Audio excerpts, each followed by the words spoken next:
Hi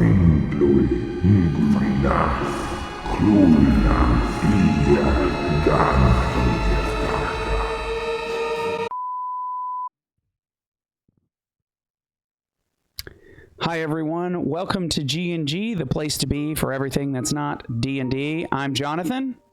And I'm Eliza. And welcome to our first actual play, or at least I assume it will be. We got a lot of stuff going on here. Welcome to Short Shots, where our initial idea is like, it's not enough to kind of have a whole actual play, but it's a little bit more than a one-shot. So welcome to Call of Cthulhu, Silent Night, Unspeakable Night. That being said, if you're watching this, happy holidays, whatever it is that you do. I hope you're having a wonderful holiday, and hopefully it won't go as terrible as it does for our investigators here tonight. As I said, I'm Jonathan. I guess it's that way, excuse me. There's Eliza, and we've got some new faces here. Why don't we go ahead and introduce ourselves for those of us that are new here. Evan, let's start with you. I'll be playing as Victor Langley. Gotcha. Hey, Evan, grab that mic. Get it a little closer to you. A little closer to you. A little closer. Yeah, there you go. Is this better? There we go. There we are. So, that's Evan. Matt, introduce yourself. My name's Matt. I'll be playing Dr. Reginald Hawthorne. Gotcha. Over to Ian. Ian. Hi, I'm Ian. I'll be playing Dr. Henry Mallory. You mean detective? Plug my... Detective? Yeah. Oh. So what? You're like, that's news to me. I'm like the one who's not a doctor. Yeah, so my apologies. And I'm also saying I'm probably maybe also the veteran streamer here, so you can find me at The Beloved Nerds on Twitch and Instagram. Awesome. Okay, and Eliza, why don't you go ahead and introduce yourself and who you're playing tonight? Hi, baddies. Thanks for joining us. You already know that I'm Eliza, and I'm actually going to be playing Agnes, not Angus. I can't spell, so. That's for Patreon. Yeah, there you go. Yeah, well, we didn't record that part, too. That being said, everyone, if you like what's happening here, go ahead, like, comment, subscribe, wherever you're watching this, whether it's on Twitch, YouTube, anything like that. And if you want to support us a little bit extra, why don't you head over to Patreon? You'll get to see some behind-the-scenes content. If there's any bloopers in regards to this, you'll see that there, and things like that. Yeah. Don't forget to ring the bell so that you get notified every single time we drop a video, especially your favorite game. And head over to all of our other socials. We're Gamers and Goths on Facebook and Instagram. Occasionally we do polls, and so maybe you can weigh in on your favorite game, and we'll do it. We'll see. Except D&D. All right, except everyone. For D&D. Let's go ahead and get started. So, the year 1927, Arkham, Massachusetts. It is December 21st. Sorry, I'm trying to remember my timing. You know, when you're getting clocked towards the end of the world, you got to have your timing right. Arkham is preparing for its tree lighting ceremony that takes place on Christmas Eve. Our investigators find themselves living out their normal lives in this medium-sized but still quaint New England town. We will begin at Miskatonic University.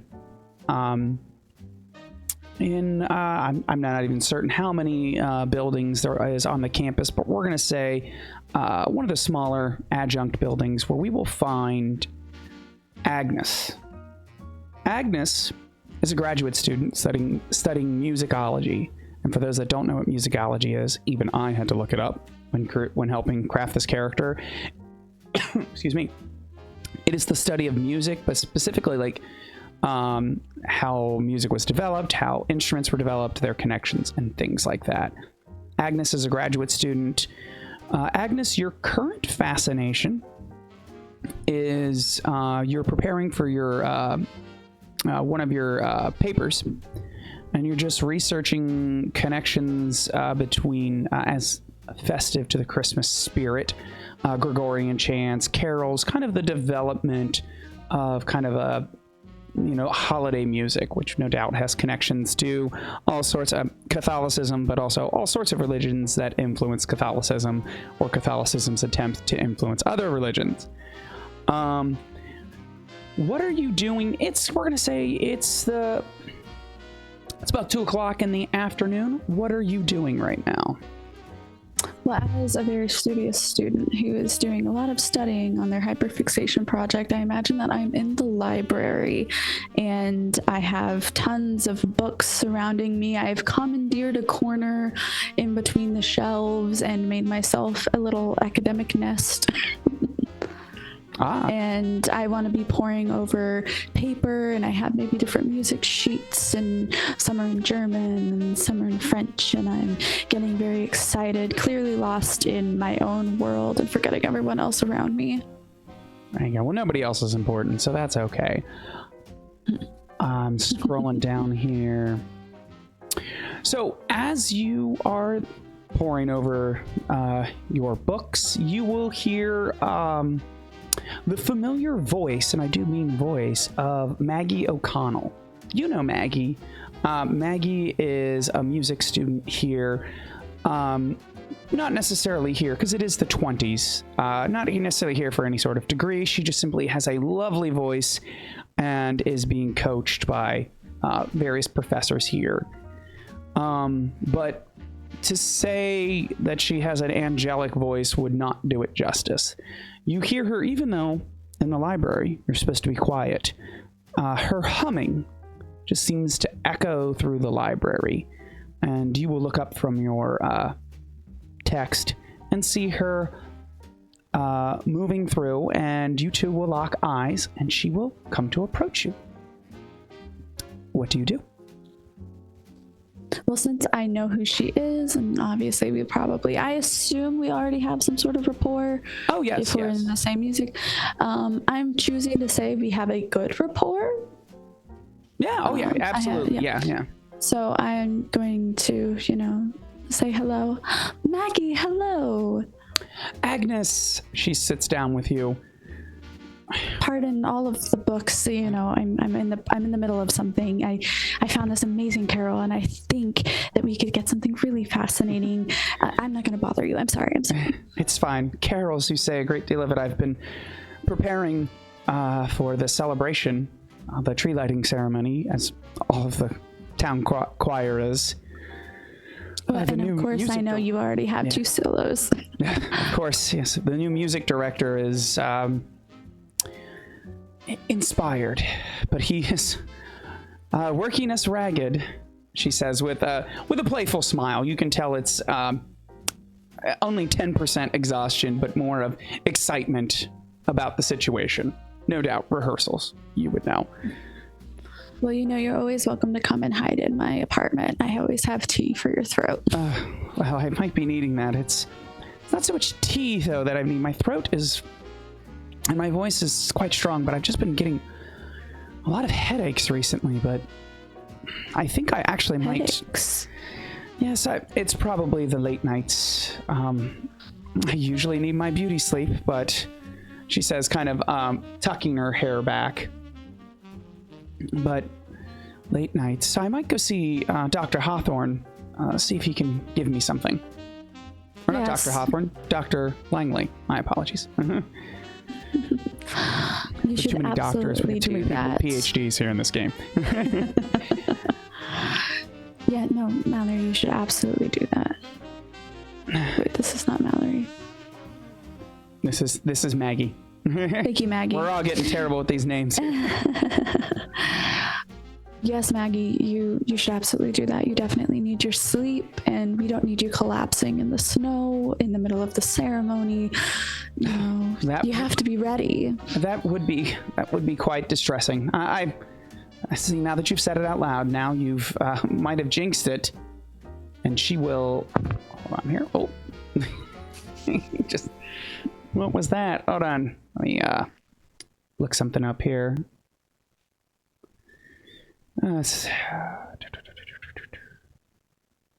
She's like, well, let's not. You've said it out loud. Now you've buried it under the church. I'm sorry, Maggie. That was not my intention. I was just simply trying to tell you that yes, it's important. You need to go get your sleep. You absolutely need to rest. Do me a favor. It's going Eliza. to be fine. I need you to make a history check. So you'll want to pull up your sheet. Mm-hmm.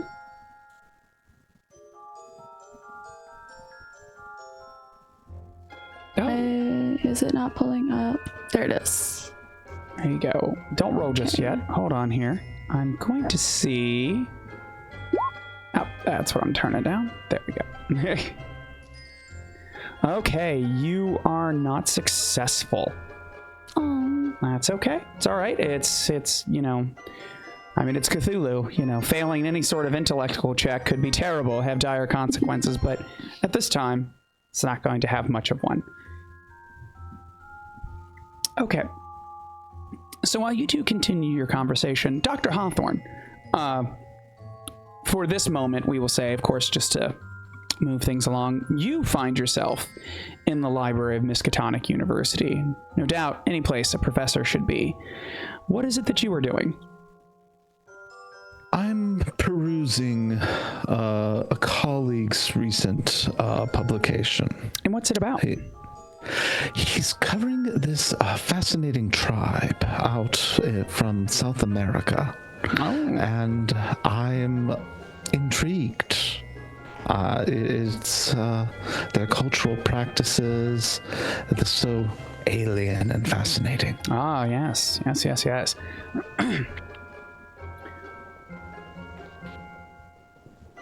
We'll wait on that. As you're perusing over, you will hear the slight converse. Actually, you will hear the hum from Maggie as well. And again, an angelic voice definitely makes you look up from your work to see her. I'm checking your notes here. Oh, wait. That's what happens when you have too many notes here. Here you are, Mr. Hawthorne. Dr. Hawthorne, excuse me. You didn't spend 8 years in school to be called Mr. Thank you very much. Absolutely. So, you look up, she looks at you and kind of smiles, you know, as a young student does to her professor, and then she looks over and sees Agnes, and we'll go to chat as women no doubt do. A few steps behind, you will see and hear the hollow footsteps of someone, I don't want to say new in town. Arkham does have a lot of fresh faces from time to time. It is a college town, after all. Industry, the textile industry is starting to kind of lose some of its economic value here, but the college always brings in the most interesting types. And you will find Edwin Drake. And he is the new choir director. And he will walk by and he stops and looks at you. Dr. Hawthorne. Dr. Drake. Doctor. No. I'm simply simply a patron of the arts. Find myself here in Arkham.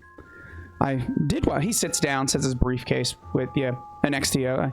I did find myself working a great deal in Paris, though. So perhaps that is why I was able to land this job. Paris, do tell. Oh, yes. Well, give me a persuasion check. And I'm going to give you a bonus dice because you're playing into his vanity. Alright. How do I get the bonus dice on here? Here we go. Roll.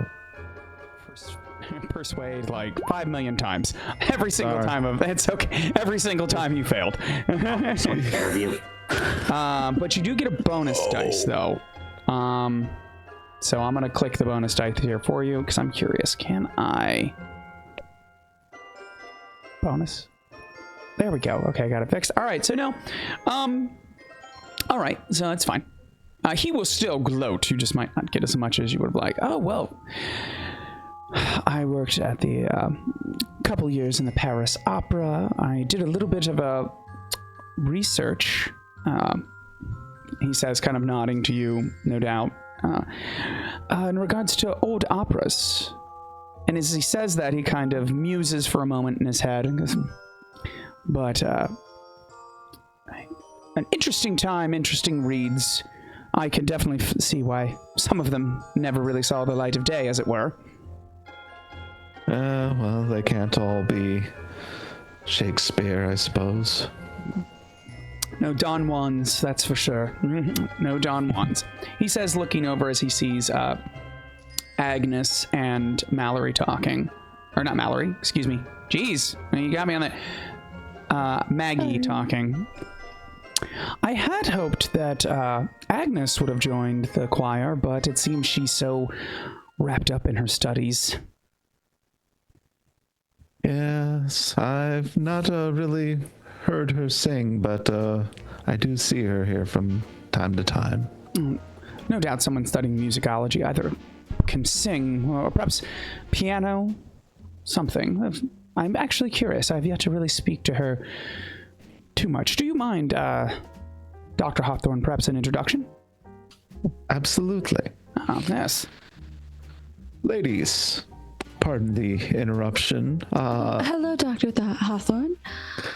Yes, so this is Agnes Bellamy. Agnes, this here is Mr. Drake. Oh, the new choir director, I believe, yes? Yes. Charmed as always. I'm to meet a student of music, it's quite humbling. I was hoping if you could enlighten me why you hadn't joined the choir. I just, I'm afraid I don't have much time for it. As you can see, I have my studies. Ah, yes. I hope the two of you will be attending the tree lighting ceremony, right? It is the talk of the town. Oh, no one would miss it, sir. Oh, Absolutely. Excellent. I'm curious, Agnes, to hear your thoughts on the selection here. I have composed a few My pieces. thoughts? Yes, I've composed a few pieces myself. If I may admire my own work here. No doubt. Certainly, sir, but I'm afraid I don't think I'm qualified to give much advice. You were outside of Paris. So I just slapped the mic away. Outside of Paris, I would say you're in this small New England town. You would probably one of the most qualified to critique any piece of art. Regardless, I'm sure you will be here. But that being said, he turns to Maggie. Maggie, we do have a late night practice. I will see you then. And she retorts back, "Oh yes, I'm going to take a stop off at Dr. Langley's." "Oh, yes, I have a little bit of a headache." Practicing. It can take a toll on the mind and spirit. Yes. So she will stand up. She's like, "Agnes, it was lovely to speak with you." She will... I hope to see you. "Oh, you will if you're going to be at the ceremony." There too. And we will fade to black on that scene. And now we will open the next scene to you, Detective Mallory. Even though you're not a doctor, we're just sitting down and you have a PhD in criminology or something like that, since that seems to be what we're doing a lot of. Not Here, where? Not this character. Yeah.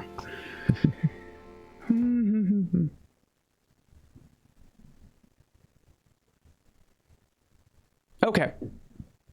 Detective Mallory. You have found yourself, we're going to say it's a little later. It's getting into the afternoon, definitely around supper time. But you find yourself busy along with Officer Frank Mullen.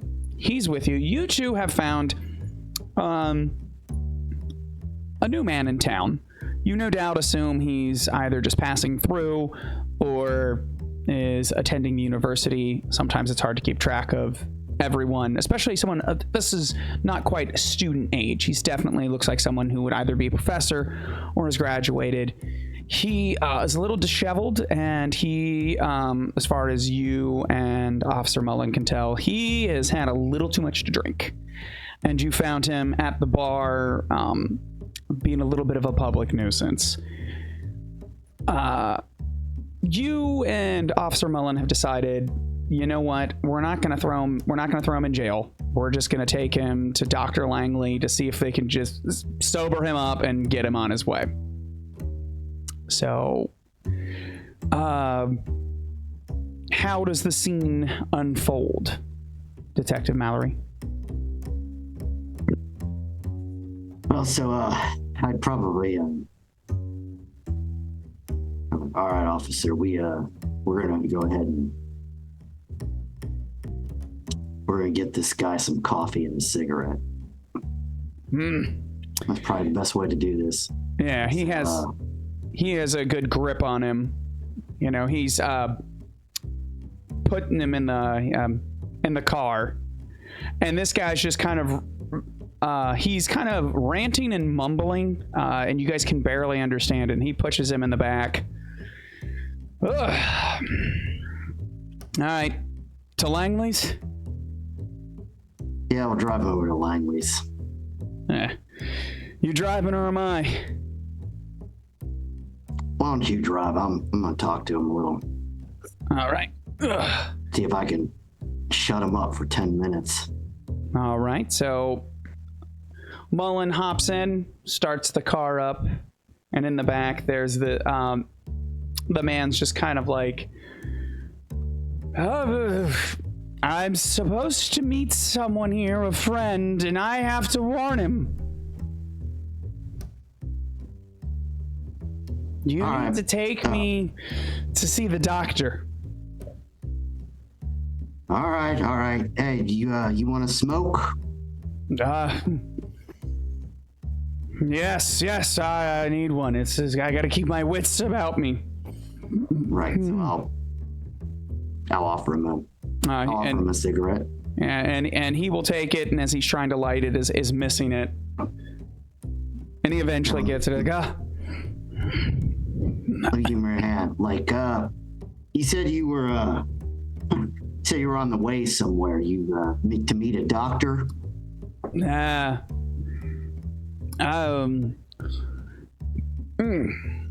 Reggie and I go way back. Right, important meeting, and He doesn't know I'm coming though. Shh. We don't want to tell him. That's important, yeah. So it's a surprise, like a surprise. That's why you had a little too much. No, well, if you knew what I know, you'd have a drink too.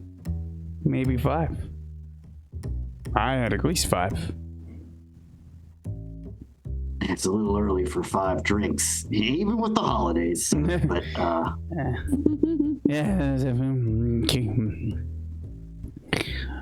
But he's heard it. I know he has. What is it you know? What? I mean, making this sound a little bit more serious than I thought. Like, what's that you know? Like, you didn't find something for the wife for Christmas or what? Well, yeah, she's back in Providence. She's fine. She's fine. I've just been having these dreams,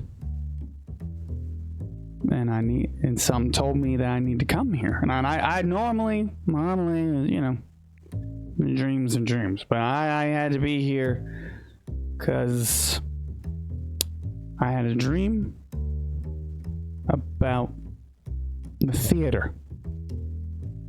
And at the theater, the devil was there. Don't even look at me like that. The devil was there, and he's gonna be here. And I think Reggie knows the devil. I mean, I think we've all seen the devil at the theater. Yes. Yeah. Drive a little faster. Well, so it's a small town. Even though cars this day and age aren't particularly fast, but there's not a lot of traffic. So you pull up to Langley's. He's got his own private practice. It's not quite the hospital, but you know, he's got himself and a couple of nurses. So, and you take him, and the reason you would come here rather than the hospital is, a little bit more TLC here. The hospital, they're just gonna throw him in somewhere, probably give him a straitjacket or whatever. You don't have any reason to assume he's that crazy yet. So Mullen grabs him. He's like, "All right, buddy, get up. No, not that doctor. I want to talk to Reggie," as he sings the sign. The bell rings as the door opens, Dr. Langley, and you will see Detective Mallory, Officer Mullen coming in with a man that you don't know. I think you're muted. Sure. Oh, there we go. Hello? There we are. Detective, officer, what do I owe this pleasure? Well, I think we're just kind of doing a little Christmas favor today. This guy was ranting and raving down at the bar. Didn't really seem worth taking him in. No. Whatever. I don't know what he's ranting about, but maybe you got something to take off the edge on him. Seems like a nice enough fellow. I'll see what I can do with him. How about you come along back just in case he gets a little feisty? So I want to take him more back towards the clinic, towards like what would be my physician's office. Gotcha. So he's being taken along. Let me check something here. See here. Okay, cool. So, I take it you sit him down make him sit on the examination table or something like that. The butcher paper, all the doctors, if they do that in the 20s, who knows? They weren't the cleanliest back then, but yeah, I do something similar enough. I'm assuming the detective's following me since I did ask for him to come along just in case. Mullen says like he keeps checking his watch. He's like, detective, I gotta go pick up another shift. So I'm off here in a little bit. So don't worry about it. I'll get a cab if I need one. Okay, all right. Doctor, stay safe. Thank you. So I'll ask you first, detective, before I try to make any sense of the man sitting on the table. What exactly is he here for? I'm here to stop the devil. The devil, you say? I'm going to have Doctor, he's going to like do whatever the equivalent of like a basic examination would be in the 1920s. So like checking a pulse, looking to see what his eyes look like, seeing if he's any close to raving mad. Gotcha. Like, are there any physical signs? Yeah, give me a medicine check. Medicine check. Ooh. That is a hard success. There you go. All right. Okay. So, medically, he definitely has an elevated heart rate. Definitely has all the signs of being definitely inebriated. That being said, and I'm not a doctor. Jonathan's not a doctor here on the meta level here. But with that kind of a success, you're definitely seeing that... there you go. Something fun and creepy is his eyes will not respond to light. Like his pupils don't, contract or dilate. Like they're just always like wide open. So that's a little weird. Yeah, definitely there's, he's definitely drunk, or there's something else here that you don't know what's going on. But there's a few weird signs. He's definitely whatever they called it, mania or manic or something. He's definitely, got some lunacy or whatever the medical term was. Something's wrong that we don't understand or have a word for in the 20s. Well, my good detective, it seems as though the man that you brought here may need a bit more treatment of the mind, if you will. Say, I turn to the man who is clearly drunk. Mm-hmm. What is your name, good sir? Oh, well, Malcolm. Malcolm Graves. Malcolm. Yeah. you've been drinking. How much have you had today, sir? Just 7, something like that. Yeah, since it's I was. Are there any? I was responsible. I didn't do it on the bus. I waited till I got in town. Okay, officer? That's a good man. Are there any like nurses or anything around, or is it just me, the detective? Oh yeah, you probably got at least one. I would say one nurse. It's the 20s. Like, you know, everybody knows everybody. I know that comes in here. So yeah, I'm going to like just whisper more towards the nurse. Like, can you please get me a few glasses of water? She will nod and heads off to get you some glasses of water. And as she nods, I like pull up a rolly chair, sit down in front of Malcolm and say, well, Malcolm, it's a little early for someone to be drinking. So would you mind telling me what's on your mind, good sir? The devil. The devil? He's coming. He's gonna the devil's coming to town. He's gonna be in the theater. And Reggie's gonna be there. And I gotta warn him. I'm not prone to flights of fancy. Say, detective, do we know a Reggie? Potentially a doctor, apparently. He's talking about there's a Reginald Hawthorne over at Arkham. The way he's talking about it, I was thinking of going over and having a chat with him. I was thinking if you could bring the good doctor here, maybe have a chat, maybe that'll calm Michael down, or Malcolm rather. However, I do want to do a full analysis of the mind, if I may. Yeah, I think that would be, it seems more than just drunk. I'm inclined to agree with you. I'm no doctor, but yeah. So Malcolm goes, okay, Doc, if you gotta do, and he says that, he then just like falls back and passes out. No. Well, maybe we should get how about we have a nurse watch over him? Maybe call one of your officers if none are too busy, and we can go talk to the good doctor ourselves. There's another bell ring at the door. Oh, well, it looks like I might have to postpone that little adventure, and I'm going to go walk out and see who it is. It is Maggie O'Connell. Oh, Miss O'Connell, it's a pleasure to see you again. Nice to see you too, Doctor. Detective. Hold on one second. My dogs are deciding to get a little loud. You two knock it off. Sorry. So, I do not believe that you are supposed to be at the clinic today. You wouldn't... May I ask, what brings you here? Doctor, I've just been having some terrible headaches the past couple of days. I was wondering if there was something you had for that.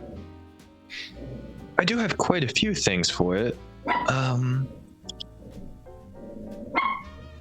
I don't know what they would give for a headache in the 1920s, because my first thought was, once again, the whiskey. White drug.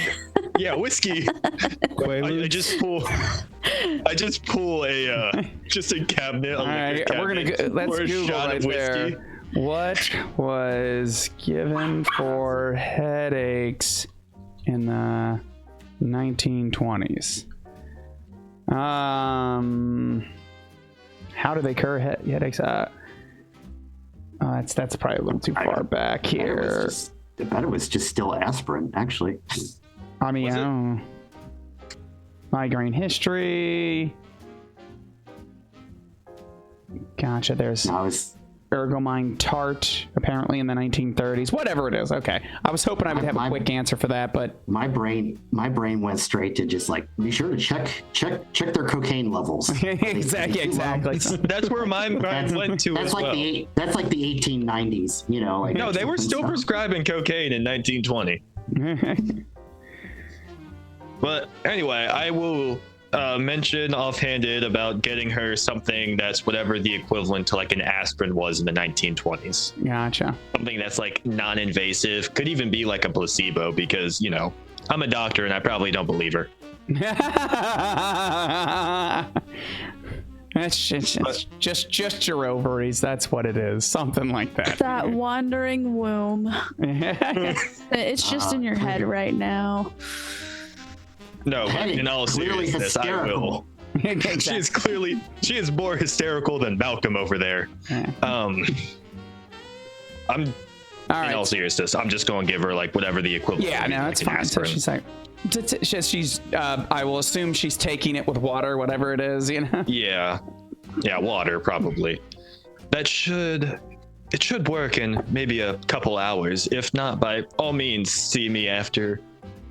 Do you not have choir practice right now? I have it in a little bit. How are you doing, Detective? She says. Oh, the usual, just dealing with the Christmas cranks. No Nothing doubt. too bad so far. Well, that's good. That's good. Are you all going to be at the ceremony in a couple of days? Of course. Wouldn't miss it. Oh, thank you, Doctor, she says, hopping up. Oh, I hit something and something made a noise. Oh, there it is. And with that, what is it that you guys were going to do? I think you said you were going to go try to talk to Dr. Hawthorne? Reginald. Yup. Gotcha. All right. Are you both going? Well, is Malcolm still passed out? He is still passed out. Then I will be going along. All right. I'll just trust it to a nurse. Sounds good. Sounds good. All right. I guess we'll jump over to you, Dr. Hawthorne. So it's around 5 o'clock. So maybe getting close to 6. What are you doing? Well, I've finished my book. I've probably just finished an early dinner. So now I'm enjoying a nice port. Gotcha. Are you still at the office or have you gone home? I keep a bottle in the office, Gotcha. That's the 20s. And yeah. I don't have a problem. Well, it's actually it's prohibition right now, so. But Oh, I forgot about that. That's fine. I could see it still being prescribed for medical purposes. Yeah. Well, in the Arkham supplement, they specifically say like as long as nobody gets indecent. So that's right. That guy was drinking at the bar. That's fine. Whatever. We'll go with it. The speakeasy. It was the speakeasy. It's one of those open secrets. And that's why it's definitely a crime, public indecency, stuff like that. Like, hey, you're ruining it for the rest of us, pal. Stop it. All right, so there's a Coca-Cola, did you? Knock at the door. Come in. That would be you guys. I'm sorry. Yeah. Yep. Is this Dr. Hawthorne? Yes, indeed. You wouldn't happen to know a companion by the name of Malcolm, would you? Oh, I've known some Malcolms. One of my former students, good man, Malcolm Graves. Your good man was. We found him a little inebriated, which is a problem. But he was also ranting about having to meet you. I fear that the poor man's mind might be a little gone, and maybe meeting you might help. I see. Well, he's a good archaeologist. We've been on expeditions together, and yes. Well, it's been a while. I would be glad to meet with Mr. Graves once again. Splendid. Are you free right now? I am, in fact. Then discreetly let's go putting my bottle away. Let's go before you are no longer free. Might help. Better than throwing him in jail. It just seems like a waste of a good sell, right? It's that Christmas spirit. Yeah. Indeed. So I guess we're bringing. All right, you guys head on back. However, when you arrive, you will find your office door. I assume, and they probably don't have a lot of. That's fine. You will once you enter into kind of like your lobby. You will see it is kind of it's definitely a wreck. Not like ransacked or anything, but like definitely it looks like a wild chicken went through here knocking shit over. So Detective, I feel like that jail cell might have been quite useful if this is who I think it is. Your nurse will come out and she's How like, many? "Oh, Doctor, Detective, he woke up about 10 minutes ago, ranting and raving. I did my best to stop him, but he forced his way out and ran down the street." All right, which way did he go? She will, I guess she's points towards the river. I'm going Alright, to look how at long the ago? detective.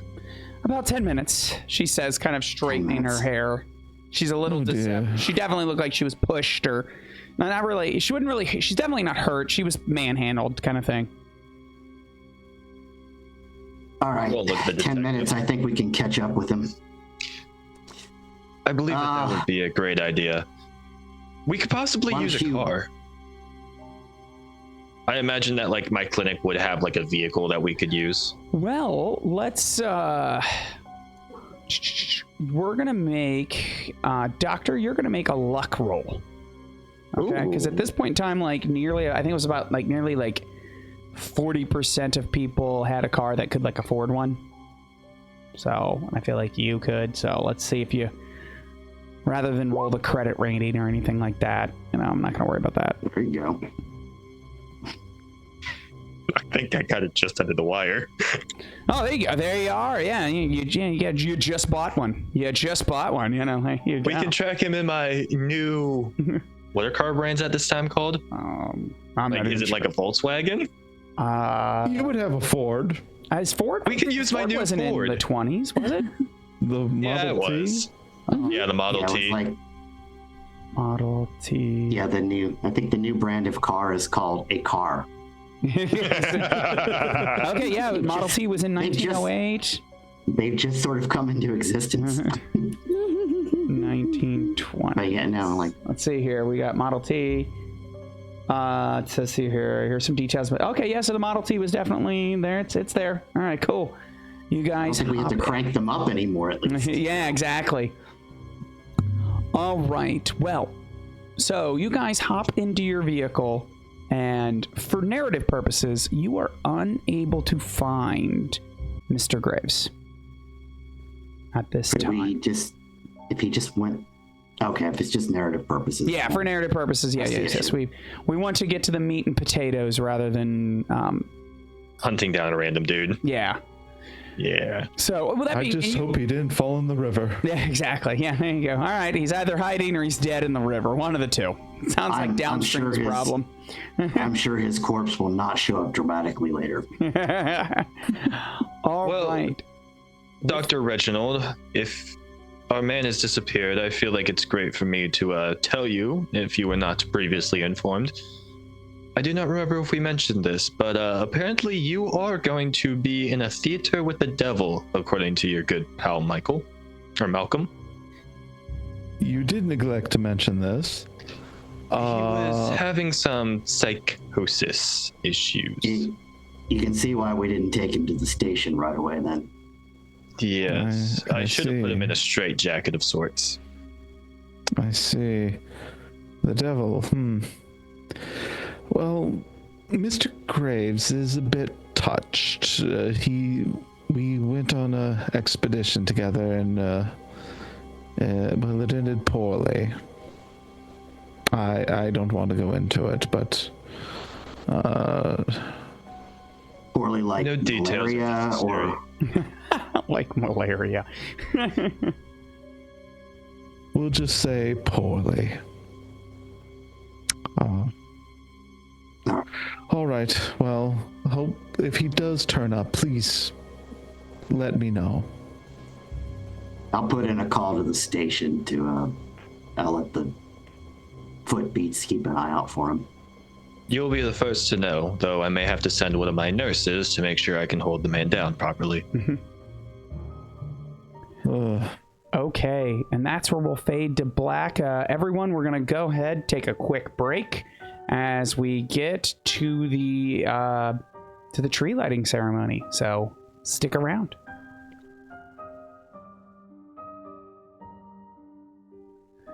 All right, everyone, welcome back. We're gonna go ahead, jump right into it. So No luck finding graves over the next day or two. It is now December 23rd. It is the tree lighting ceremony. Anyone who's not like literally forced to work is here. Like the whole town is here. Like if you're sick or, you know, someone's got to man the police station. But honestly, the town isn't that big. So there's probably a guy manning the phone. There's probably a couple people at the hospital. But for the most part, everyone is here. There is street vendors selling, you know, roasted chestnuts, all that. This is, you know, a lot of our idea of what a Christmas looks like actually comes from the 50s. But whatever that equivalent was in the 20s, that's what's going on right now. So my question is, actually, we'll start around with you, Agnes. Since, you know, you didn't get to do too terribly much in that last little bit. What are you doing now, just before the ceremony is about to begin? So I assume, obviously, this is all outside. Yes. And I assume it is snowy. Of course, yeah. And we are all bundled. So, maybe I think that I imagine I would be trying to be helpful, and there's maybe pamphlets or something about, oh, these are the singers and these are the selections of the songs. And I've worked really hard with some other people to really calligraphy them. So I just imagine myself walking around and handing them to people, even if they can't read. That's not the point. The point is that literacy was not too bad. I mean, you know, still, I'm handing them to literally everyone and their dog, essentially, because they should have this vital information. Of course, everyone wants to know about where carols came from and what they are and why. Gotcha. They're important. Okay. That I get you. Let me find. Like you actually gave one to a golden retriever. Yeah. I just stuck it in his collar. Yeah. It was a seeing eye dog. Dog literacy was still pretty low in the 20s. Unfortunately, yeah. Very sad. Yeah. We're still failing them in this American education system, you know. All right. So you're passing out the pamphlets. You will come upon Eleanor Price. Eleanor Price is a little bit of an elderly woman. She is part of the town choir. And as you pass, she's like, "Oh dear, thank you. Oh, it looks so wonderful. How are you, Agnes?" Oh, well, a little chilly. But everyone seems to be in good spirits, and so I cannot be anything but so. It is what I do look forward to these every year. I remember when you couldn't, before there were these lights. It's truly a wonder of the modern age. Yes, I do believe there was a year the tree caught fire, so thank goodness for it. Things have gotten better. How is your younger brother? Still trying to be a reporter? Yes, Daniel will chase his dreams no matter what. I don't think his name's Daniel. I never got a name. Thomas. Thomas. Yes. Thank you. It's in your packet. Anyway, so Thomas. I see it. It's in there. If you scroll down. There. Thomas, I know it's Thomas now. There you go. So I'm gonna backtrack. That's fine. Whatever. You said the right name. It's fine. It's a short shot. I don't expect you to memorize everything. Well, yes. Well, good. And walking past her is Clara Evans. Clara is also part of the town choir as well. Let me click on her real quick just to get my quick update of her. Gotcha. So Clara will walk by, and Clara, there's no need for a roll. It's more interesting for you to just see. Clara is composed, but she definitely looks like she's had several sleepless nights. And Eleanor will kind of give her the side eye, like, Well, it seems Clara has been up a lot recently. I hear. I do believe there have been late night practices. Oh yes, but I'm wondering if she practices more with that perhaps a charming young man. Positively indecent. Her studies are suffering, I do wonder. I do wonder indeed. Listen, me going on like an old hen. You enjoy the festivities, and no doubt you will take a great deal of enjoyment from the carols. Edwin, a genius. Well, I am looking forward to it, and of course seeing you every single year. We could not do it without you, Miss Eleanor. Do give your mother my best. I will, of course. She says, waddling over to the tree. And I will watch her waddle and giggle. Gotcha. All right, Detective Mallory, what are you doing? Well, I'm probably... A little louder, please. Sorry. I'm probably walking around looking for trouble, Gotcha. of course. Just keeping an eye out for it. I don't expect any. I've probably got some of those roasted chestnuts and a cigarette. Yeah. Officer Mullen will approach you. He's got, we'll say, have some popcorn, no doubt. And he's in his uniform, kind of walking the beat. You enjoy your weekend, Detective? It's been a couple of days. Yeah, everything's fine. It's Well, still kind of wondering where that weirdo ran off to. Well, count yourself lucky, says crunching on the popcorn. This last couple of days have been real busy. Strange. Everyone, I swear, is like in some sort of a mania. The holidays getting to them. We have had that on Friday night, the night you were off, we had the whole jail full. Folk about getting into tussles, arguing. I mean, everyone's out now, as the captain, Don't want to ruffle too many feathers. The mayor wants everyone here. So right, like what were fights? Yeah. Time? Nothing dangerous, I would say. Just people having a little too much holiday cheer or too much arguing at the dinner table. That's still strange, though. Not quite. Not usually something that happens this time of year. Right, I can't help but think we got new folk coming into town. I don't know, maybe people getting rustled up. Well, maybe the Christmas cheer will bring everyone down. Well, let's hope so. So he will walk away, and as you do, let me find another person to...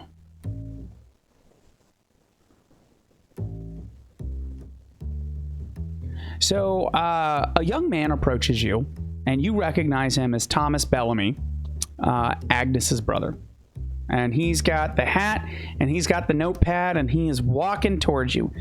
He's just hired on at the Arkham Gazette, and he is overzealous to find any scoop. And he is eyeing you, walking towards you. What do you do?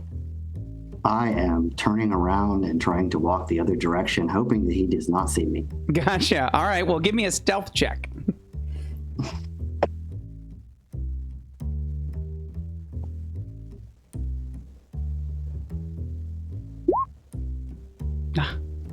One of my better skills. Okay. Gotcha. Okay. All right. Well, unfortunately, though, not enough. That's okay, though. That's okay. Not the worst check to fail. So Thomas ends up like, you think you're clear of him, and you turn around, and suddenly there he is. Like, Detective. Thomas, yeah. I just got a couple questions for you involving, I believe it was the disappearance of one Mr. Graves. I don't really have a whole lot of time right now. I'm really pretty busy, Thomas. Literally a bug just fell in my eye. Oh, sorry. Okay, sorry. Speaking of Cthulhu, oh my god. We got bugs falling out of the sky. Christmas. Yeah, Jesus. Okay. It's not snowing. Yeah, I was just suddenly like, what the hell is that falling in my eye? All right, there we go. Okay. So, going back. So, I was following up on the disappearance of a Mr. Graves. Has he been found? No, but he's not exactly missing. Nah. And I heard he said something about the devil coming to town. Do you have any comment on that? He was drunk. Ah, okay. And one other thing, Detective. I was wondering if you had any comment about Officer Mullen. Have you not heard? Excuse me. Well, he has been reported by some of my sources that he's in some financial trouble, and he might be falling in with the wrong crowd to alleviate them, if you catch my meaning.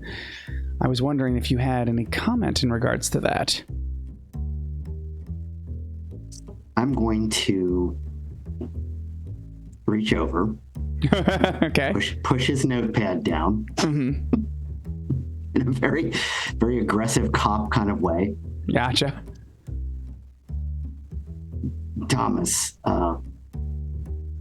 what sources are you talking about? Mullen's a good cop. Like, what are you talking about? Well, it's some of the street gangs have been talking about it, and I can't reveal my sources, but it might be nothing. But you never know. A young reporter's gotta be able to look for whatever he can find, see what the editor says. Obviously, I'm not going to print anything unless I have a little bit more substantial evidence, but can't blame a kid for trying. Why are you talking to street gangs? Well, because, crime sells. That's what the chief says. Or the editor, excuse me. That's what the editor says. Chief says that's what the chief. Thomas, be careful out there, okay? No. Why don't you let comment? Thank you. Why don't you let the grown-ups look into this one? Okay. Well, if I end up being right, you owe me an exclusive. He says, kind of like, he kind of touches the brim of your hat with his pencil and then walks off. Sure. God damn it. Going over you to Dr. Langley, what are you doing? Since Langley, if I remember correctly, is a very well-respected member of the community, I feel like him and a few nurses who have volunteered have set up like a little miniature medical area for kids that scrape their knees running a little bit too fast or other treatable incidences, so nobody has to miss the Christmas show. Gotcha. Okay, I love it. Okay. Cool. Blankets for the poor. Yeah. Yeah. Let's head over to you here, Doctor. Let's see if I've got any fun little plot items to challenge you with here. Let's see here. And because I looked it up, Band-Aids were invented in 1920. There you go. Oh, look at that. Have you seen this newfangled invention here? Kids like, don't put it on me. They started being mass-produced in 1924, so they are very new. There you go. There you are. All right. Sorry, I'm just trying to find you some gossip or NPCs to throw at you here. Ooh, gossip. Yeah. Can you imagine a kid getting their first Band-Aid and not knowing not to just rip it off? Yikes! Now that you say that actually sounds terrifying. The Band-Aid on. They know when they did it. They'd have to wrap it in like a layer of gauze just to be Well, safe. because they wouldn't know it, like it hurts to just rip it off or to put under hot water. They would just be like, I'm done with this. And then you hear the children scream. Yes. Oh, So- everybody's having such a good time. Wasn't polio during this time period too? Polio was like a long time. Yeah, it was. I know, but wasn't it a problem? I mean, it's always been a problem. Never mind.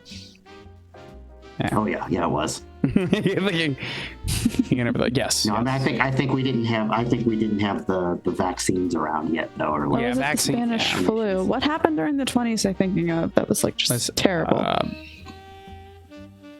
think No, there was polio. No, polio was in. Was it influenza?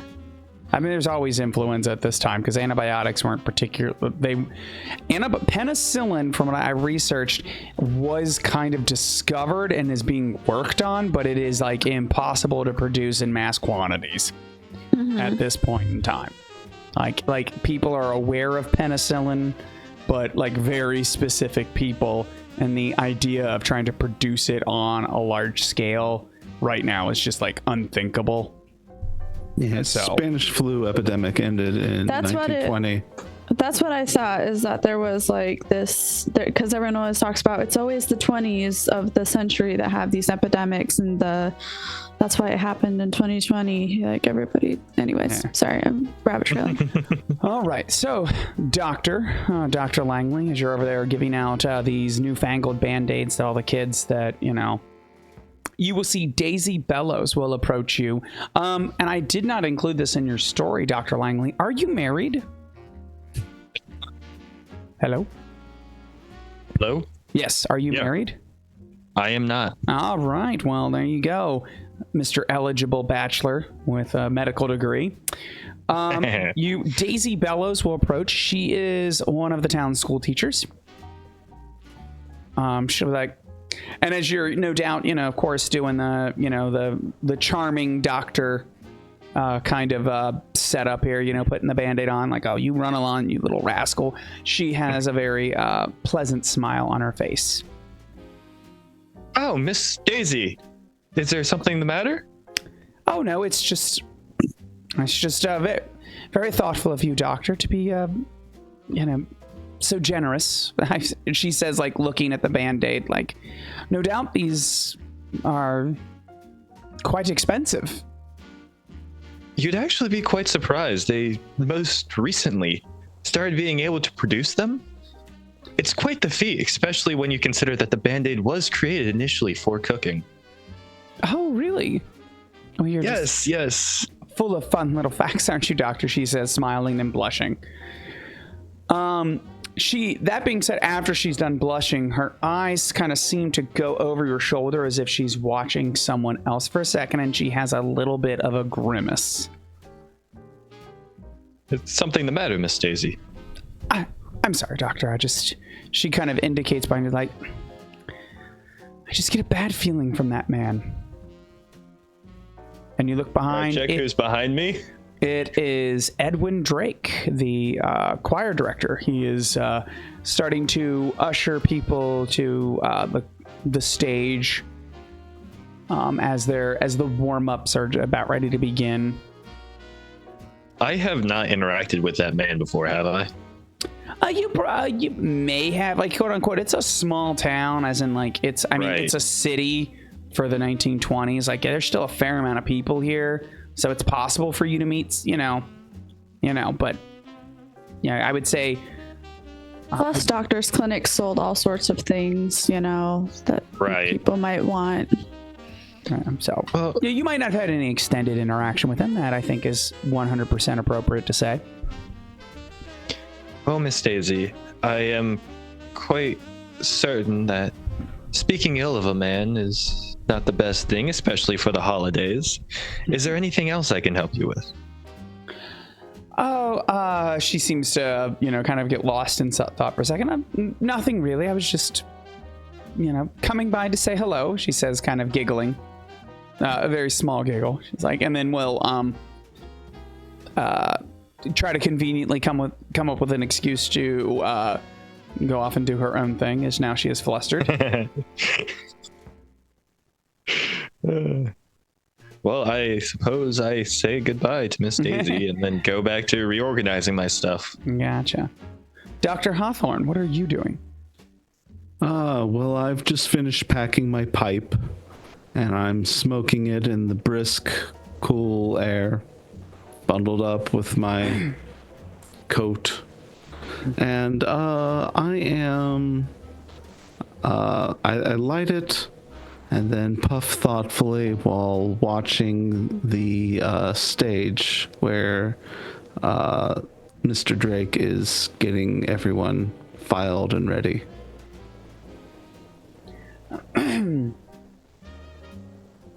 The question is, are you married? Are any of us married? I probably am married, but since I'm always off running to some foreign land, we're estranged.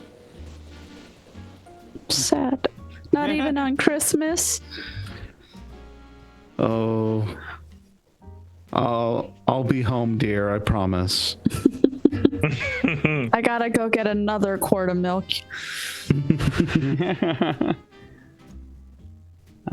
Let's see here.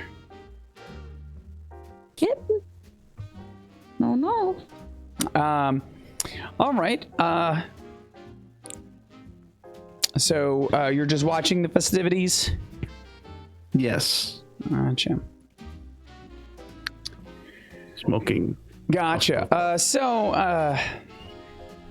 Trying to think of who to throw at you here. That sounds terrible, but you know what I meant. Let's see here.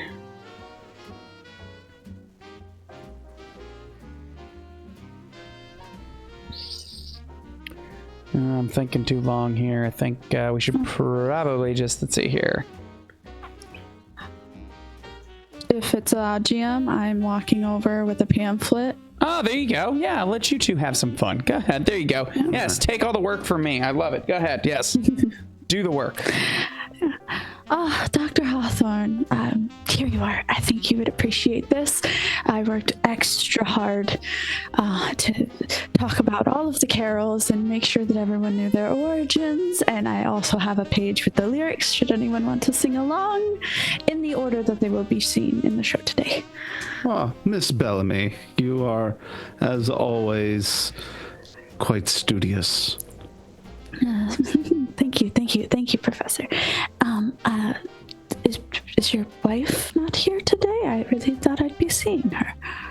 Oh, I think she's preferring to stay in. The cold air is a bit much for her constitution. Oh, it's such a shame. It's such a beautiful ceremony.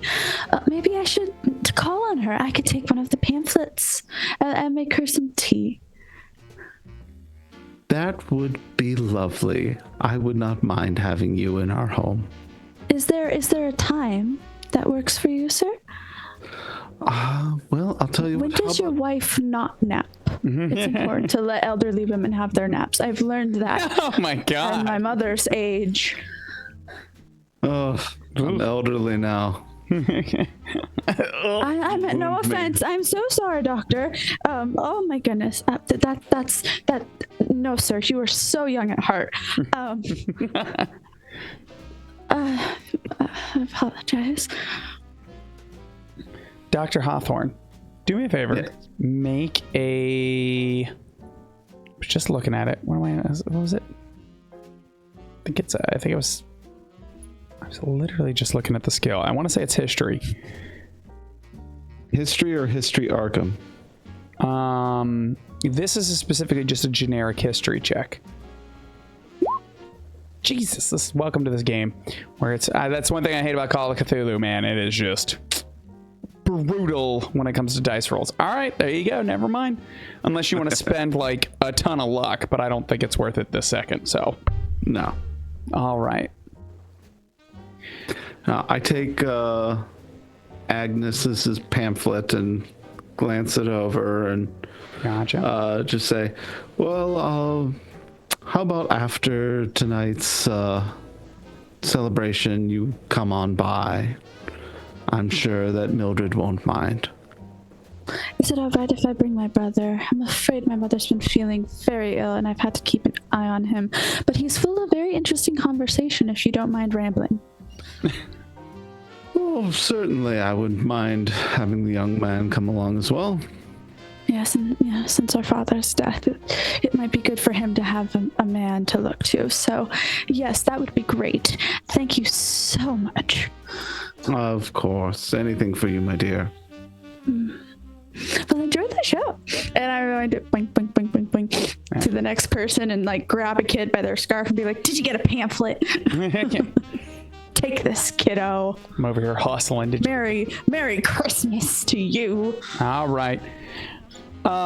You will hear from the mic as the mayor, Silas Thatcher, gets up.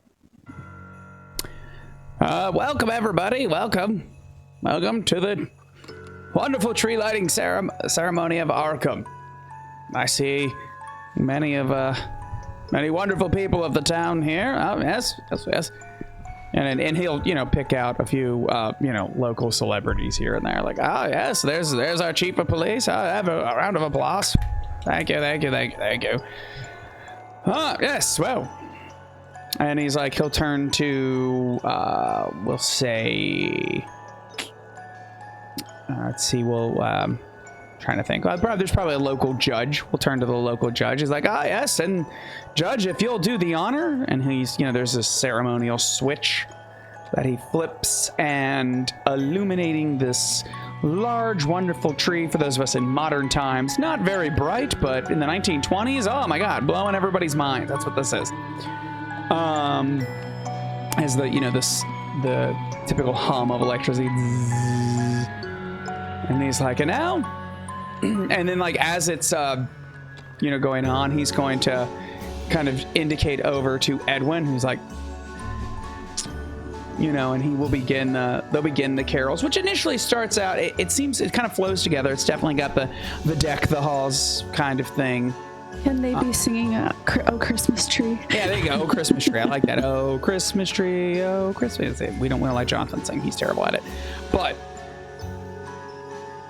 as it continues, what I need from you, Agnes, a listen check. And from you, Dr. Hawthorne, I am going to have you make what I want from you. Are the skills in a different sheet? Attributes. So, there we go. Thank you. Yeah, there's. I was just combat. checking. Yeah, you see it? Yep, right, I got it. Cool. All right, we'll have her roll real quick. You are going to make I feel like archaeology won't directly apply, but go ahead and roll it anyway. Archaeology? Yeah. Okay. I feel like there's a better skill for it, but I'm not going to pause and break the flow of the narrative to sit here and try to find a better skill. For some reason, I'm clicking it and it's not rolling. It may just be behind. Yeah, that's right, because last time I went. All right. Jeez. Yeah, all right, well, happened. So you could spend some luck, Dr. Hawthorne, if you want to succeed, because you only need to spend 5 luck. Yeah, let's do that. All right, let me go roll for Agnes. Agnes, I said, listen. There you go. You failed, Agnes, but you could spend luck too. Do you want to spend luck as well? Sure. All right, I'll go drop you down. Boom. All right, you will succeed. For the audience. Sorry, these aren't my glasses, so. Yeah, exactly. We're using kind of a little bit of the pulp rules that you can spend luck to succeed. I like that stuff here. All right, so just 5 luck for you. That is the wrong doctor. You need to stop clicking on these doctors here. You got too many people. It's such a Cthulhu adventure. All right, so we will succeed. Starting with you, Agnes, you have actually, even though rolling terribly here, everybody roll. I think the last 3 rolls have been in the 80s. Geez. And you guys are both very skilled at this, so wow. So, Agnes, you are known for having a very good ear, student of musicology, things like that. Well, it's up to you whether or not you're particularly performative. Are you performative? I think you might have perform. I have perfect pitch. You have, you can perform instrument. Yeah, so you play some sort of instrument really well. With perfect pitch. There you go. Well, you're able, you have a good ear, regardless. Well, whatever it is that you play.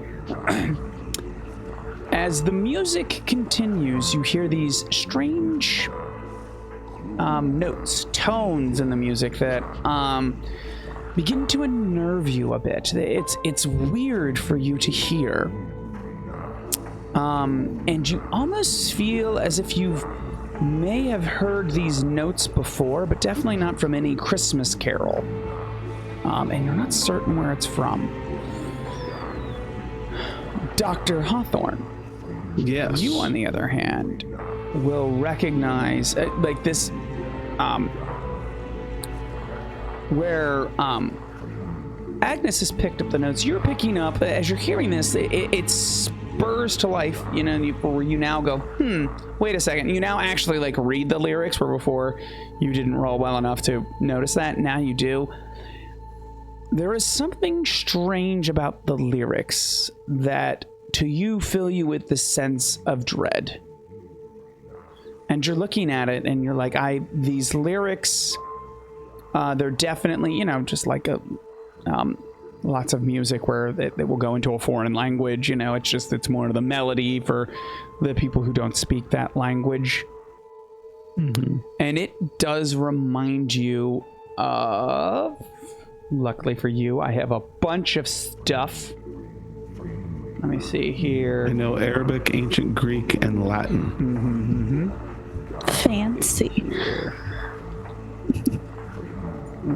Christmas choirs just singing O Fortuna.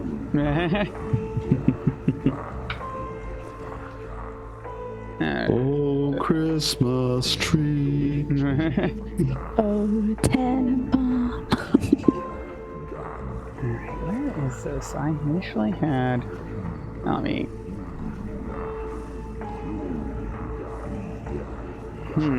Watch out. You better watch out. You better watch out. You better watch out. It just never stopped. It just never stopped. Satan is coming to town. That is an acronym that a lot of Christians believe Santa stands for, so. Let's see here.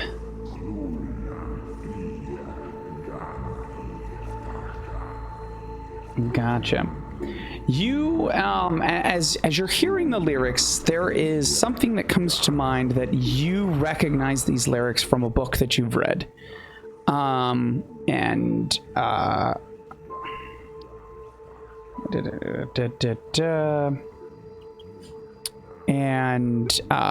It's just right now, it's just definitely calling you I know this, I know these lyrics, but I can't quite place it. Your mind is not necessarily full of all these facts. Okay. The music continues. Is there anything the two of you do? Because everybody else is kind of just the other two characters are definitely, it's music.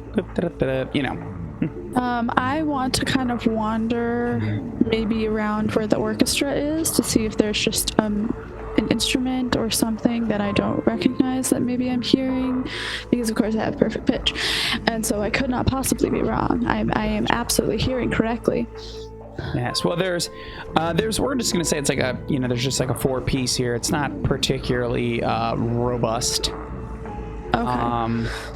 I still want to wander to see if perhaps one of the because I play the violin, so maybe one of them messed up or something. No one's messing up.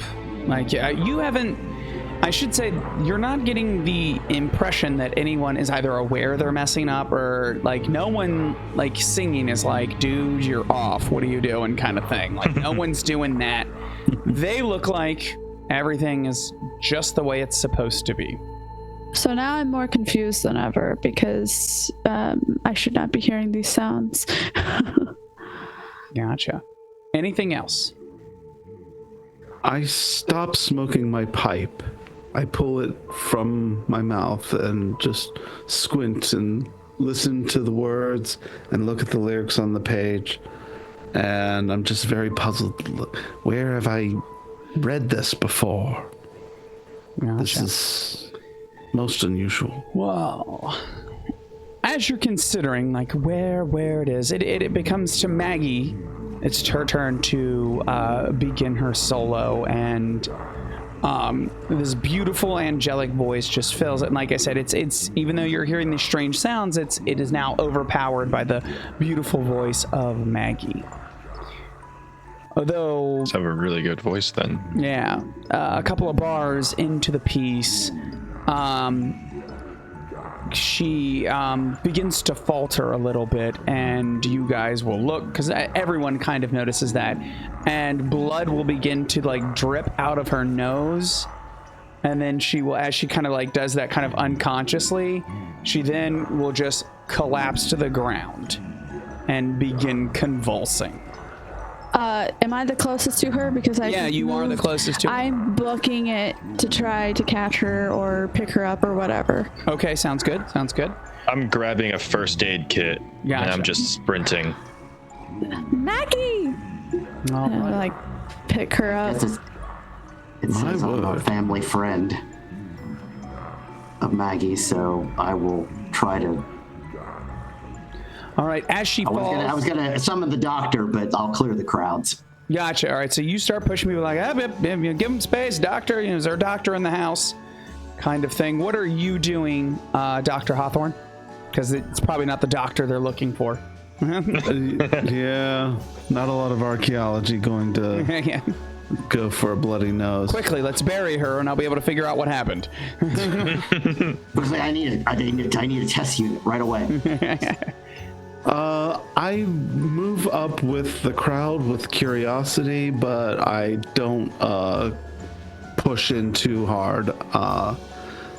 I'm concerned about Maggie. She's a very nice girl, but I don't want to crowd away so that Dr. Langley can't get in and do his job. Last thing I need from everybody is a sanity check. Oh boy. All right. There you go. Dr. Hawthorne, you pass. Dr. Langley, you pass. This is just a normal Tuesday for me. Yeah, Agnes, you pass. There you go. Or no, wait, Detective Mallory, you fail. It's okay. We're gonna roll. Where's my dice here? Roll a d4 here. Oh, okay. You are going to lose 3 points of Not on Christmas.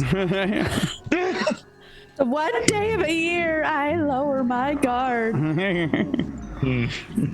My right. day off. I'm too old for this. Where's that guy with 7 drinks? Exactly. It's all his fault. All right. So collapses to the ground. There you go. So you're staying back. Mallory, continuing you here. You're pushing everyone back. That being said, as you're kind of clearing everyone back,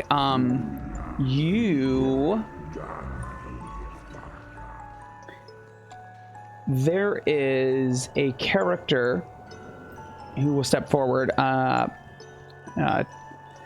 Detective Price, who you work with in the past. You know, like he's a one of, there's probably about, in this town, there's probably only like 3 or 4 detectives. So he's another detective. He is there, and he starts kind of like taking your lead, and he starts pushing. Oh geez, starts pushing people back, but then he eventually pushes. Let me make sure he's not in the choir, because that wouldn't make sense. I've got a list of people is some of the characters in the choir here. Make sure it's not him. All right. He ends up pushing the local butcher. I believe. Is that the butcher? The butcher? I feel like that might be. Yeah, the butcher, Samuel Carter. But Mr. Carter seems to not take kindly to that, and then like gives Detective Price a solid shove. And then so once Price is shoved, Price will then move forward to continue this altercation. Is there anything that you do? Yeah, I think I better step into that. All right, what are you doing? Break up. I'm gonna try to step into it. Just easy.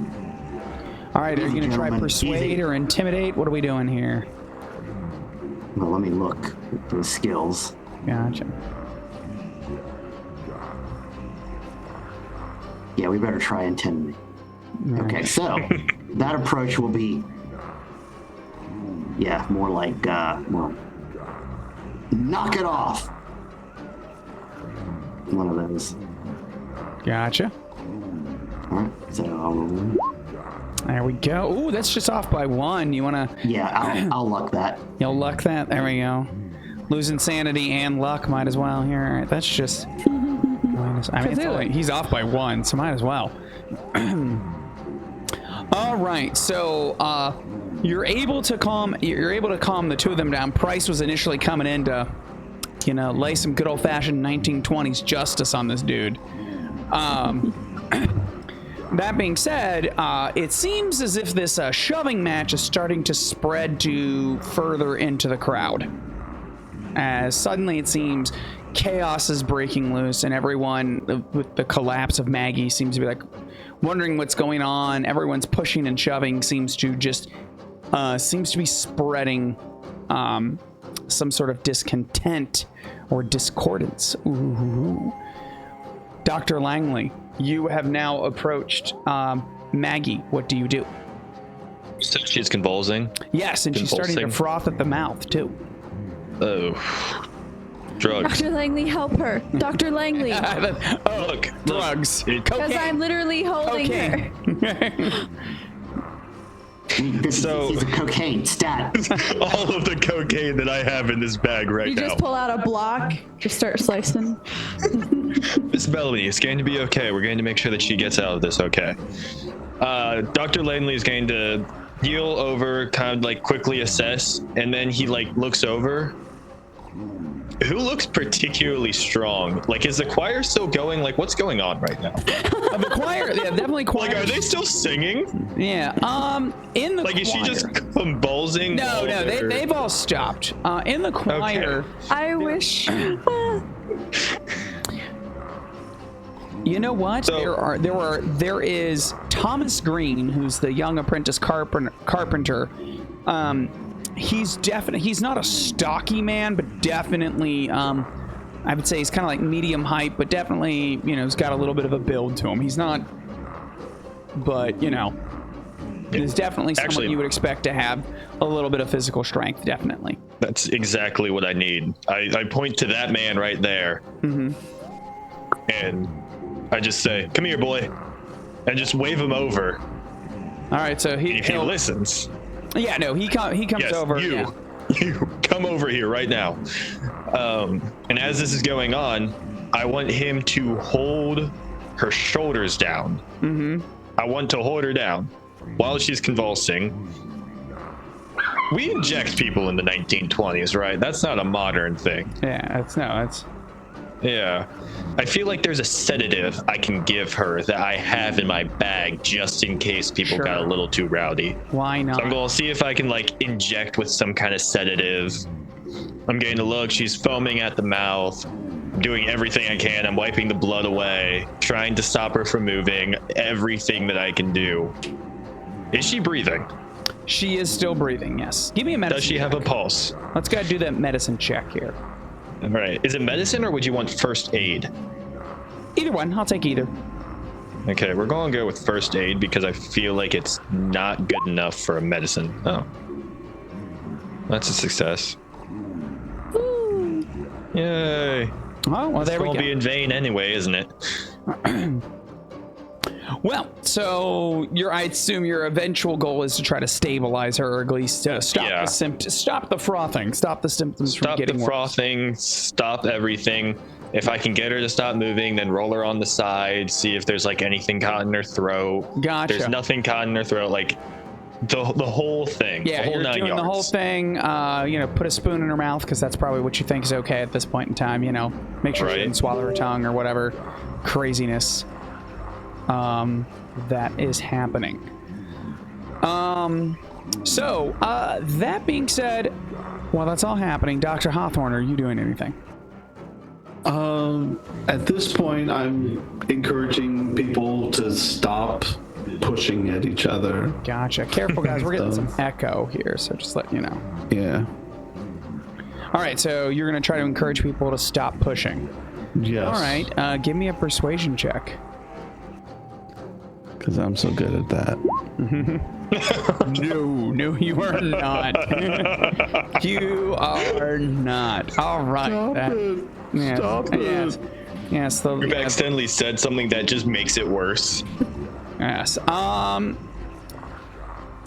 So, yes. Suddenly, Dr. Hawthorne, one of the townsfolk is going to decide they are mad at you, and they're going to take a swing at you. Oh, no. Yeah, let's see here. So I got a list of NPCs. Let's pick someone just like, I'm going to make it weird. The mechanic. He's going to try to take a swing. Oh, no. I'm about to get a tune-up. Yes, there you go. Can the good doctor throw hands? That's the question. I don't know. We'll see here. All right, let's go ahead and roll. Oh, an extreme success. I love it. All right, let me check here. It's been a hot second. Extreme damage. Yeah. So, yeah, you were totally not aware, and he just, bam, just nailed you good in the face. That? Yeah. Did you just kill him? No. Is he dead? Okay, good. Yeah. No, this is just like a punch. It's not like anything that's, let's see here. Okay. It only took about an hour before somebody's nearly dead. There it is. No, we're not impaling him. No. Well, I looked at that damage. That's a strong punch. That's the number of hit points I have. 7? And I'm the physical. Oh, there it is. 7. Yeah, there you go. Oh, it does the damage for me. Nice. People watching, I love Roll20 or automated things that prevent me from looking things up. All right, Doc, you just took it to the face. All right, Doc, let's see what happens to you. So I gotta close you out. All right, yeah, you just got solidly laid into here. I gotta check the hit points here too. Like I said, I play too many games, so sometimes I don't remember what the hit points are here. Damage diagram here. I'm not sure I'm conscious. Let's see here. Hit points fall to 0. That's when you... I think you're still up. Oh, here it is. Damage levels. Damage taken from a single attack. Okay. If the damage from a single attack is less than half, it's normal. If it is equal to or more than half, you receive a major wound. All right. Major wounds are on... This is why we have a 119. doctor in the house. Yeah, exactly, All right, Doc, you just got laid into. Let's check out page 119 of the core book here.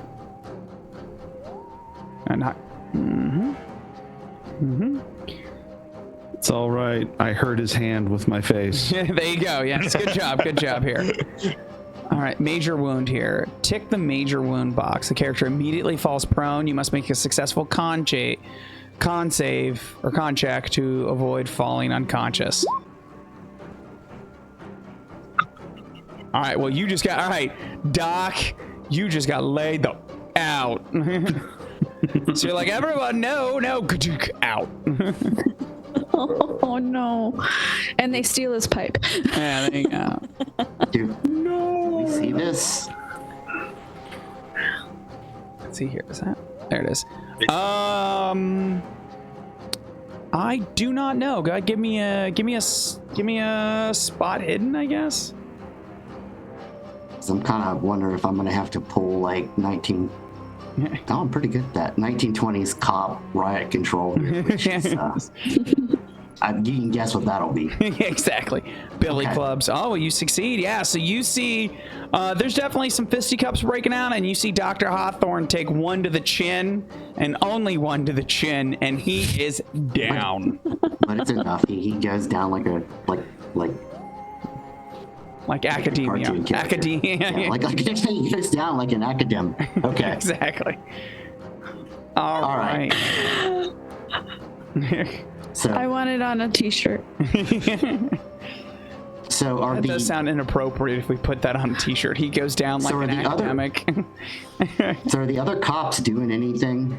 There were some other cops around. Yeah, no, indeed. There's, but I would say there's probably not, like, this isn't, at least in my head, I wasn't around in the 1920s. I feel like security for like a small New England town is probably not super beefy.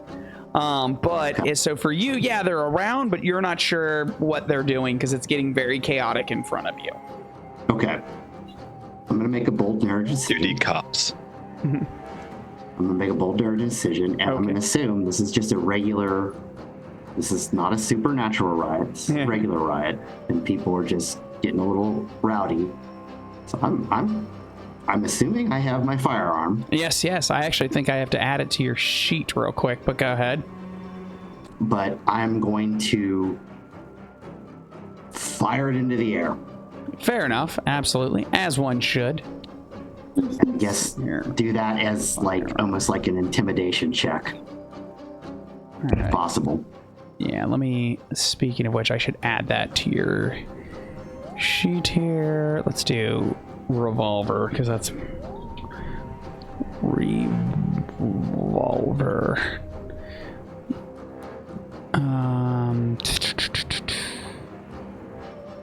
No, I think it would be intimidate, but if you want me to make it as a handgun check to see if my bullet accurately intimidates into the air, No, we'll do. it's real simple. Intimidates into the air.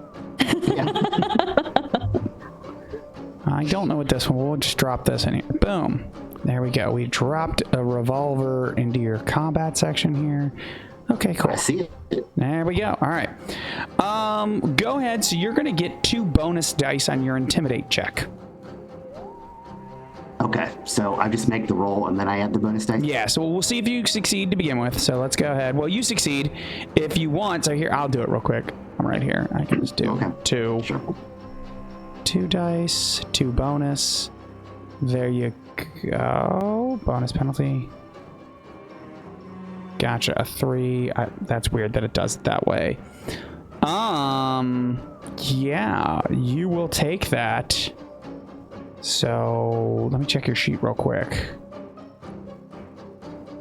Because there's half and then fifth. So half of that is 32. Yeah, there you go. So you will have, I'm not sure if you have you have a good success, whatever the second degree. I don't think it's extreme success, but you have a very, whatever the second level. A hard success. There we go. Yeah. So you nail that. So I just fire my gun in there and and sound travels better in cold environments. So it definitely echoes through, and everyone is going to, freeze in fear for just a brief everybody stop and just yell everybody stop right now. Yeah. Take one step back. So everyone, there's a delay to the people complying, but that's probably more of just it's a giant mob at this point in time, more than it is defiance than anything else. So people will step back, and you'll see Officer Mullen start going, coming up with a couple of the other officers to kind of start corralling people. Oh, excuse me. All right. So, Dr. Hawthorne, you continue to be unconscious. Dr. Langley and Agnes, what do you do? Well, I'm helping hold down Have I been? Maggie while you shoot her with whatever it is you got. Yeah, how I'm just successful have I crying. been so far? That's the important thing. So as you are attempting to, as she's stable, she's still kind of twitching a little bit, but definitely not in immediate danger. The Edwin Drake will kneel down next to you, and he's like, "Is she okay?" Well, she's breathing. She has a heart rate, and she is no longer convulsing. So I would say, for what I can do here, she is about as okay as we can make it. I've asked one of the nurses that volunteered to rush over to the hospital to see if we can get a crew coming over to help her out. There are ambulances at this time, so an ambulance is just a phone call away, which I'm sure is an eternity compared to what the response as it is now. But right. Edwin will kneel over, and he's like, "Oh, poor soul. The music can drain the body and spirit." This was more than just simple music, sir. This is exhaustion. How hard have you been working these people?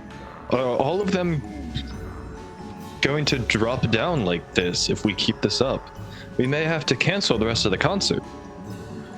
Well, okay. I mean, he looks over at the detective who just shot, around in the air. I think the festivities might be canceled for now, but no matter. She has earned her rest. Perhaps if you start the music again, it will rally people to calm down and return to being normal.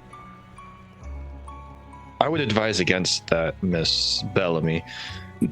If these people are exhausted, I mean, take or O'Connell.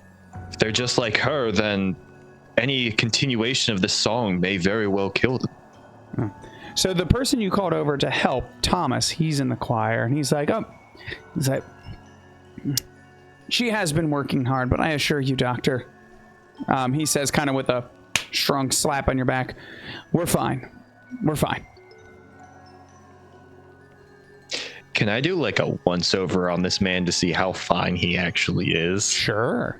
Go ahead, give me a, I think it would be a psychology test. So I feel like psychoanalyze takes more time than... Mm-hmm. I have not failed yet. There you go. Well, there you go. All right. So, I need this man's dice. Right? He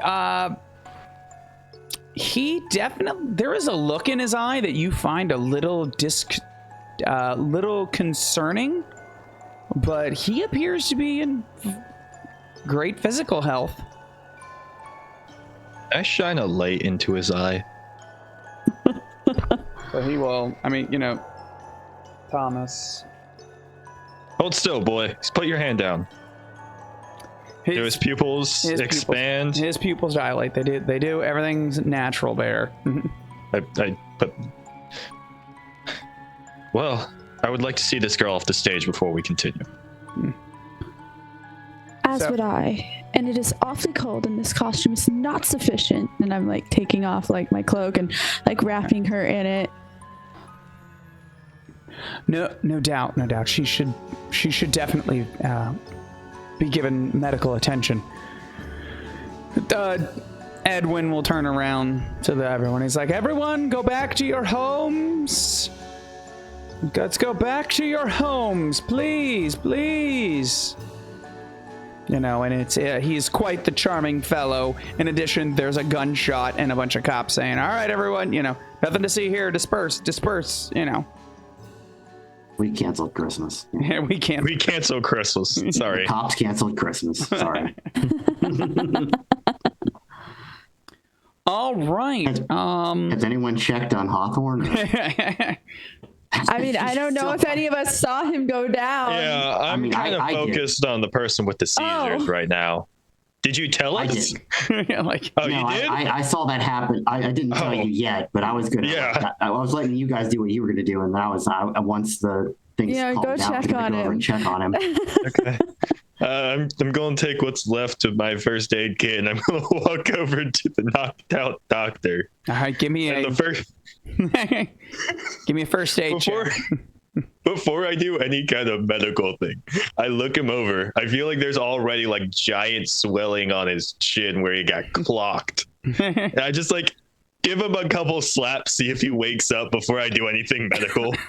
You know what? That's very 1920s of you. Take a bonus dice on your first aid check.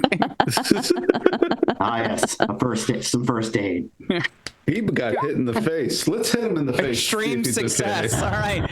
He gives you a slap and that wakes you up. It's like, oh. Good there, Dr. Hawthorne. No, I think he's supposed to get hit points back from this too, I think. Says here, first aid. Against 1 hit point. It may attempt to 2 people can. He slapped me and gave me a hit point. Awesome. Yeah. He just slapping the health back into you. We're just gonna slap each other anytime there's combat or anything. Look, guys, I just have healing hands, okay? That's all it is. You can slap the health back into people, but you cannot slap the sanity back. That's your clinic's motto. We slap the health back into people. Complimentary slap on entry. But of course, this is Call of Cthulhu, and Dr. Hawthorne was unconscious, so there has to be some sort of maddening thing that happens to him while he's unconscious. So, Dr. Hawthorne, before you are slapped back to consciousness and health, you will see, I don't know, where do you go? Like, where does your mind go when suddenly struck unconscious? I think it falls back on those lyrics I was reading. And I'm just trying to... I was pondering that right up until the point where I saw her go down, and then you me went go down.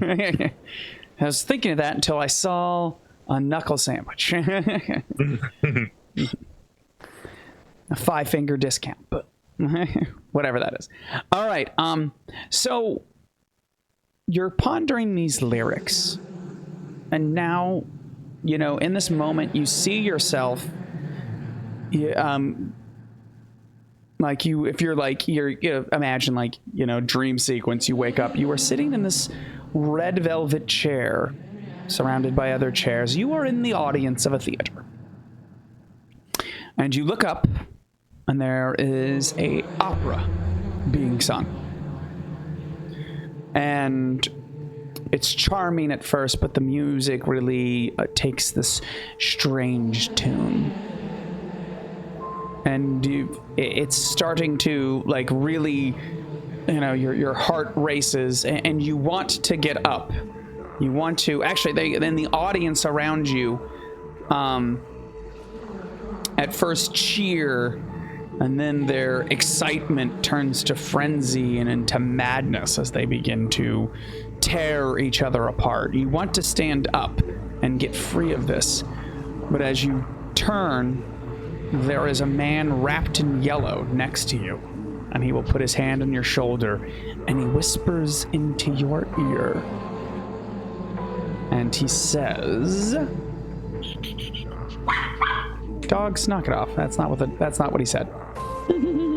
He just barks. Yeah. That's what he says. Let me find... I want to make sure I say it right. Because, of course, you know it's up. Where are we at here? Where is this? There it is. Where is it? I just want to make sure I say it right. Come on, computer. I can spell it right here. Maybe not. Come on.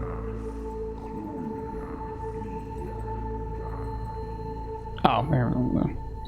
He says, if I'm trying to sit here and make it seem...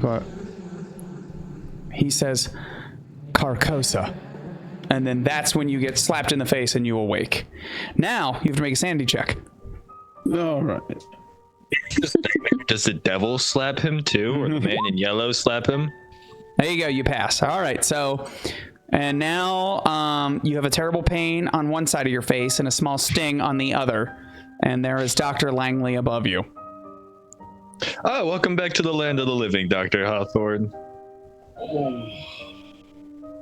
Carcosa. I'm sorry? Peculiar. Most peculiar. Oh, so you do still speak English. I was almost concerned that you got so much sense knocked out of you that you started speaking a different tongue. Well, up we go. I want to help him up. Gotcha. Not even give him time to get his bearings. Gotcha. All right, I Watch get that up. Mechanic. I look around for my Blood wrench. pipe. It's gone. Lost in the crowd, probably. You took a nasty punch there. Maybe we should go to our clinic, see if there's any lasting effects, especially with whatever language and whatever word that was that you uttered. Could be something weird. The ambulance arrives. I feel I should go meet them first. I'm Gotcha. just gonna go walk over them. All right, so there's a couple of, attendants. Actually, I believe at this point in time, this is what residents do. They run the ambulance.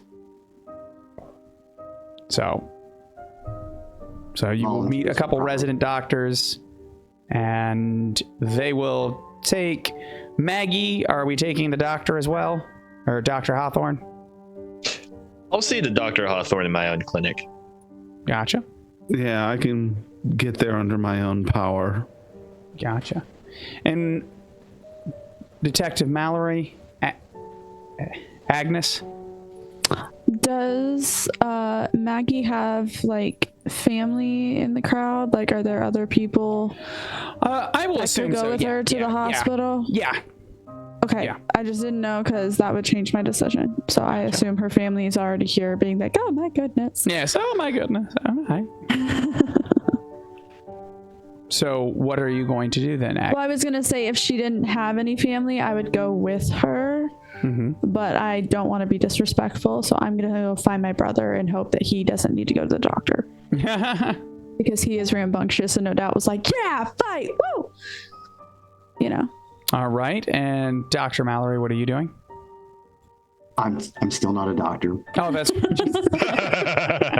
You've been I said I would- honorary. Yeah, all right, detective. firing a gun into the air does not Exactly. If only. give me credentials as a doctor. Here's my academic thesis.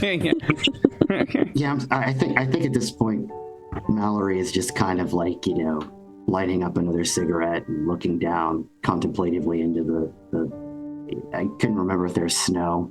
Yeah, Maybe this there's is snow. picturesque here. Kind of just shuffling his shoe in the snow, just wondering what the hell has gotten into this damn town. It's just starting to add up into something weird here. It's a couple of things is bad is one thing, but this is getting out of hand. Yeah. All right. So it sounds like Langley and Hawthorne are heading to his clinic. You go to find your brother, Agnes. He's like, "Oh boy, what a scoop." Thomas, we need to go home. Well, I got to drop this off at the Gazette as soon as we can.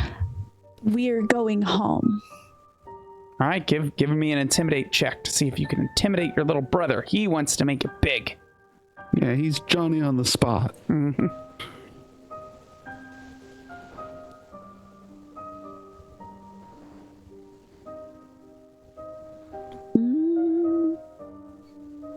Why is it not here? I can find it if you need me to. If you find it faster than me. Where are There it is. Okay. Oh wow. Well, geez, yeah. All right. Well, yeah, you would scare anybody with that. And the worst part is you're terrible at it, but you still got a hard success. He's like, okay, fine. I guess I can call him from home. Yes, you can. And I'm going to start dragging him towards our home. You're not even letting him walk. And I don't trust him to walk. She's scary now.